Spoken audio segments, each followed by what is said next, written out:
자, 오늘 이어서 분수 나눗셈의 역수에 관해서 어떻게 접근할지 우리 다양한 생각이 있습니다. 그걸 한번 들어보도록 할까요?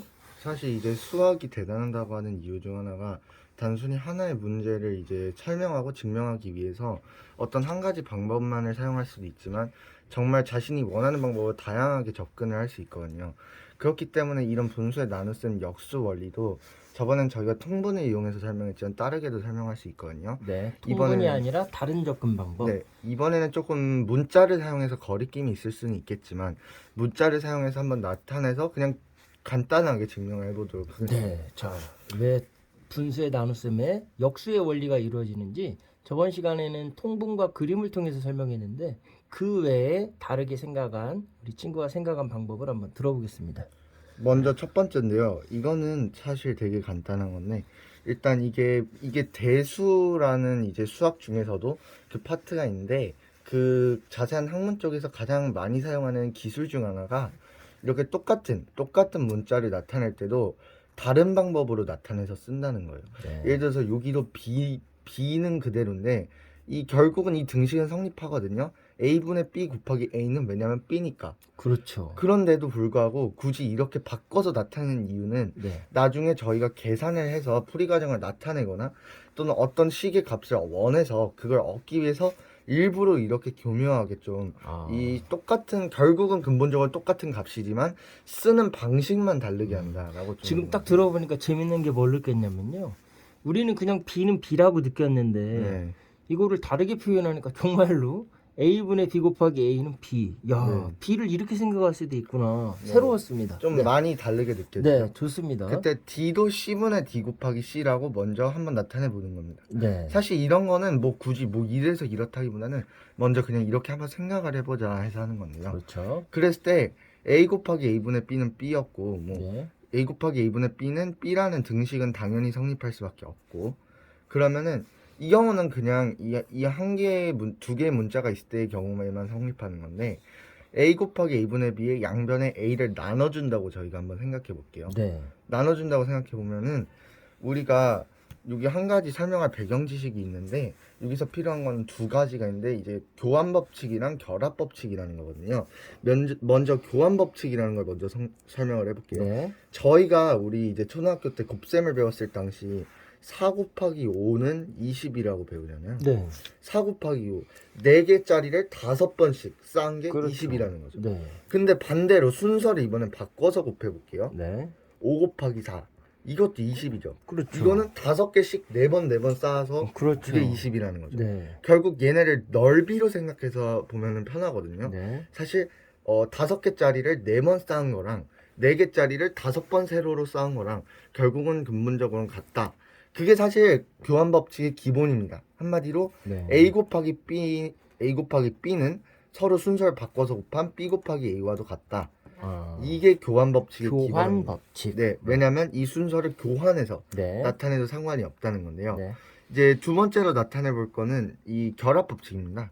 얘는 A 곱하기 B 곱하기 C 어떤 걸 먼저 곱해야 할지 약간 헷갈릴 수도 있잖아요. 제대로 네네. 알지를 못한다면 이 경우는 A 곱하기 B 곱하기 C를 먼저 괄호를 쳐서 곱하고 네. A를 곱하나 A 곱하기 B를 먼저 곱하고 나서 C를 곱하나 상관이 크게 그래도 없다는 값은 거예요. 똑같죠. 값은 똑같죠. 네. 그래서 이 결합하는 방법이 달라도 그 값은 같다 해서 아. 결합 법칙인 건데요. 네, 비슷하긴 한데 조금 다르네요. 조금 다르죠. 개념이. 특히 교환 법칙 같은 경우는 거의 이제 두 개의 수끼리 곱해서 많이 쓰이고 네. 결합 법칙은 여러 가지 수들을 아. 곱을 때 좀 묶는 방법을 달리하는 네. 거에 쓰이는데 교환 법칙, 결합 법칙. 여기서도 봐볼게요. A 네. 곱하기 분명히 처음엔 A분의 B 나누기 A를 했고 네. 공통적으로 나누기 A를 해줬었죠. 네. 근데 결합 법칙에서 아까 뭐라 했냐면 보면은 이게 나눗셈일 때도 성립하거든요. 예를 들어서 A 나누기 B 나누기 C면은 A 나누기 C 나누기 B를 해도 상관이 없어요. 그렇죠. 이렇게 이건 좀 당연하게 느껴지거든요. 네, 네. 그래서 여기서도 순서를 바꿉니다. A를 A로 먼저 나누고 곱하기 A분의 B를 해주는 거예요. 일종의 교환 법칙인 거죠. 얘네 그러네요. 먼저 해주는 네, 거죠. 네, 네. 그리고 B 나누기 A는 똑같고 네. 그러면 A 나누기 A는 당연히 1이 1이잖아요. 나오죠. 그러면 얘네가 공통적으로 지워지죠. 네. 그래서 우리가 여기로부터 처음으로 알 수 있는 거는 B 나누기 A는 a분의 b이다. 이걸 알 수 있는 겁니다. 먼저. 그렇죠. 네, 이게 먼저 알아지는 건데요. 사실 이것만으로도 우리는 증명이 끝났다고는 볼 수 있어요. 사실. 네. 왜냐면은 이게 왜 그러냐고 생각하실 수 있겠지만 결국은 b 나누기 a가 a분의 b라는 건 b 곱하기 a분의 1. 결국 a의 역수라는 뜻이거든요. 근데 이 우리가 처음에 b랑 a를 가정했을 때 단순히 정수인 경우에서 결국 자연수인 경우에서만 얘기한 게 아니라 분수인 경우. 네. 분수인 경우를 통틀어서 b랑 a라고 하거든요. 네. 네. 사실 그래서 이 경우로 또 증명이라고 해도 사실 문제가 없는 겁니다. 그러네요. 여기서는. 방금 근데 위에를 우리 친구가 교환법칙, 결합법칙 예를 먼저 든 다음에 이렇게 설명을 하니까 이 부분이요.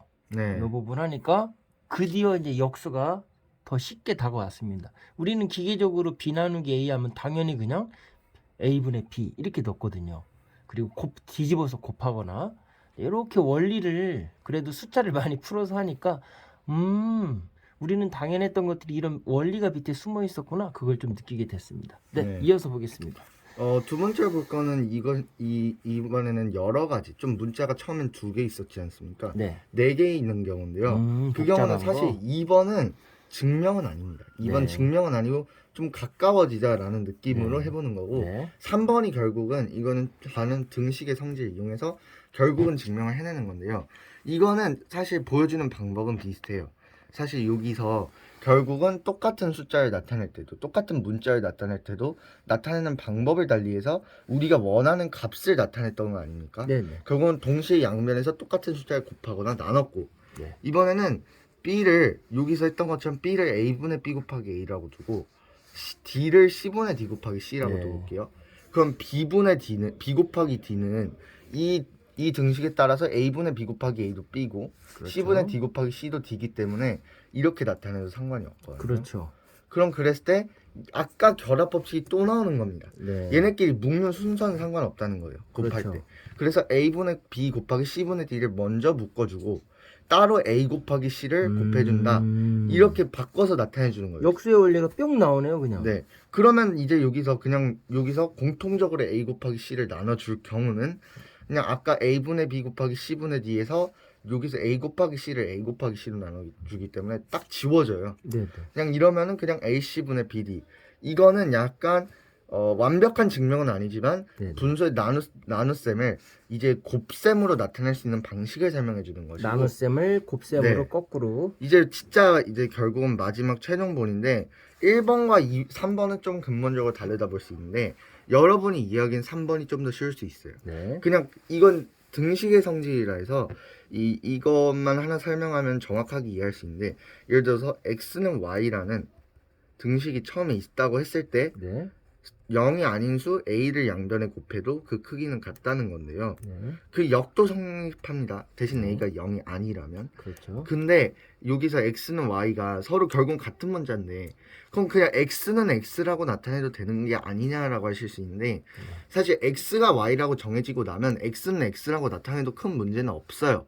그러나 우리가 처음에 문자를 나타낼 때는 결국은 x랑 y가 본질적으로 같은지 우리는 알지 못하는 그렇죠. 상태고 네. 얘를 알아가는 거죠. 한마디로 x는 사각형, 이 정사각형만큼의 넓이를 나타내는 거고 네. y가 뭐 어느 직각삼각형, 좀 커다란 직각삼각형의 넓이를 나타내는 거였는데 알고 보니까 이 정사각형과 직각삼각형의 넓이가 서로 같다는 거죠. 그래서 모양은 네. x로 y로 다른데 그 넓이를 할 때는 똑같구나. 네, 오. 그렇죠. 근본적으로는 이게 같다는 걸 나중에 알고 네. 근본적으로 같다는 걸 알았을 때 이런 성질이 생긴다는 건데요. 네. 그럼 여기서 이제 그냥 적용만 하면 끝입니다. 네. b분의 a 나누기 d분의 c는 우리가 증명하고 싶은 결국 형태의 식은 이거잖아요. b분의 a 네, 나누기 네. 역수하는 d분의 거예요. c는 이렇게 역수로 곱하는 경우. 네. 근데 우리가 수학에서 증명하는 방법 중 하나가 그냥 맞다고 생각하고 증명을 해보는 겁니다. 네. 이렇게 맞다고 생각하면은 양변에 d분의 c를 곱해볼게요. 네. d분의 c를 곱해볼게요. 그럼 b분의 a 나누기 d분의 c 곱하기 d분의 c 그리고 b 곱하기 c분의 a 곱하기 d 곱하기 d분의 c. 네. 근데 여기서도 일종의 또 결합법칙이 성립하는 거예요. 나누기 d분의 c랑 b분의 a 나누기 d분의 c를 먼저 하는 게 아니라 나누기 d분의 c 곱하기 d분의 c를 먼저 해주는 거예요. 네. 얘네끼리는 왜냐면 어차피 곱해봤자 1이 1이 되니까. 나오니까. 그러면 여기 값은 그냥 b분의 a가 되죠. 그렇죠. 근데 여기서도 b분의 a, bc분의 ad가 되는데 거기에 d분의 c를 곱했기 때문에 우리가 약분을 할 수 있거든요. 네, 이 쇽쇽 우변도. 지워지죠. 그러면 c도 지워지고 d도 지워지고. 지워지고. 그러면 B분의 b분의 a는 그냥 b분의 a가 되거든요. 네. 근데 우리가 아까 등식의 성질에서 봤지만 두 수의 공통적인 숫자를 곱했거나 나눴을 때 네. 두 숫자가 같았다면 공통적으로 같은 수를 곱했을 때 그 값도 같고 그 역으로 두 수의 어떤 수를 나눴을 때 네. 그 몫이 같아도 그 두 수는 같다라고 나타냈는데 보면은 여기서 결국은 이 두 공통적인 식에 d분의 c라는 숫자를 곱해줬더니 네. 그 값이 같아졌던 거 아닙니까? 네, 네. 그래서 등식의 성질에 의해서 결국 d분의 c를 곱하기 이전인 이 두 수, 이 두 식도 결국은 같다라는 거를 최종적으로 증명한 것과 같습니다. 네. 와우. 오늘 그래도 우리 원래 타이틀이 5분이긴 한데 11분이지만 분수 나눗셈에 왜 역수를 해서 값을 구하는지 너무나 우리는 상식적이라서 기계적으로 그냥 접근을 했는데 그 원리를 도출하기까지는 실은 많은 증명이나 생각의 방법들이 필요합니다. 그래서 우리 동대부중 친구들은 항상 공부할 때 왜라는 질문을 통하면서 원리를 터득하려고 많이 노력하는데요. 우리 수학을 사랑하는 우리 친구가 지금 다양하게 이렇게 설명을 해줬습니다.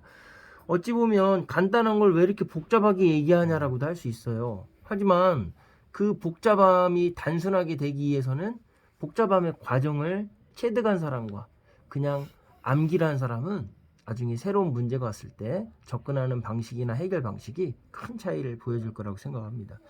자, 우리 중학교 1학년 친구가 이렇게 미래를 준비하면서 이렇게 열심히 생활을 하는데요.